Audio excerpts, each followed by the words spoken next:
Ituro sa bata ang daang dapat niyang lakaran, at hanggang sa paglaki di niya ito malilimutan.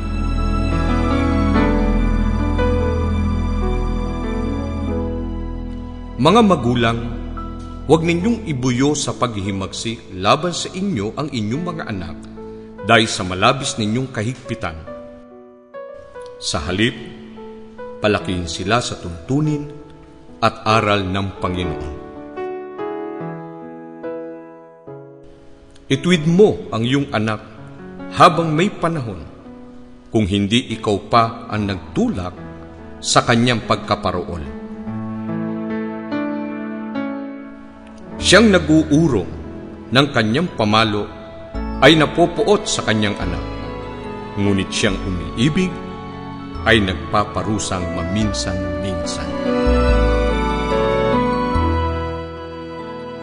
Ang mga salitang ito na aking iuutos sa iyo sa araw na ito ay ilalagay mo sa iyong puso at iyong ituturo ng buong sikap sa iyong mga anak at iyong sasabihin sa kanila.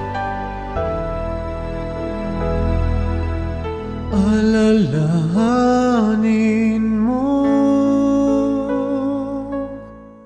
ang lumikha sa'yo sa bawat sandali, laging gunitain,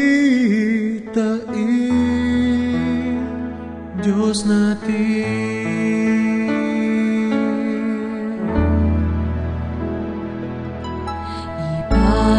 Salamat,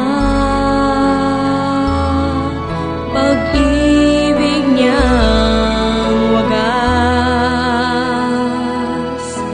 biyaya ng Ama na tinatamasa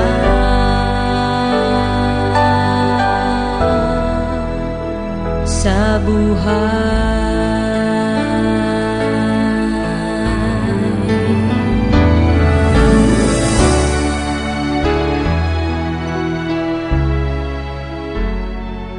Anak ko, kung himuking ka ng mga makasalanan, huwag kang patutukso sa kanila. Kung sabihin nila, halika, sumama ka sa amin, mag-abang tayo ng magdaraan, sugatan natin ang makatuan nating mga walang malay. Sila'y sakmali natin ng buhay, tulad ng ginagawa ng libingan. Sakmali ng buo, tulad ng mga lumulusong sa hukay.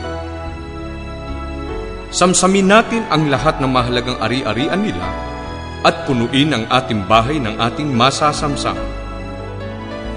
Sumama ka sa amin at papartihan ka namin. Anak ko, huwag kang sasama sa kanila. Huwag mong tutuntunin ang kanilang mga landas. Ang mga taong ganyan ay nag-aabang sa sarili nilang dugo.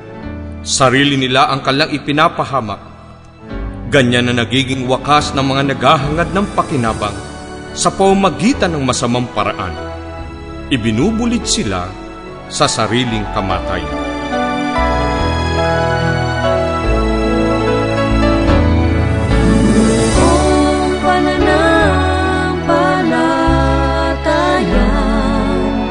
Buksan ang puso sa Kanya, tumiwala ka, tumawag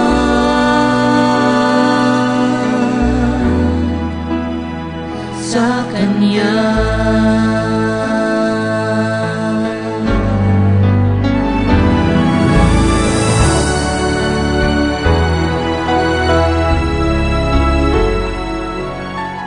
Huwag kayong magsipag-asawa sa mga hindi sumasampalataya, sapagkat anong pakikipagkaisa meron ng katwiran sa kalikuan, o anong pakikisama meron ng liwanag sa kadiliman.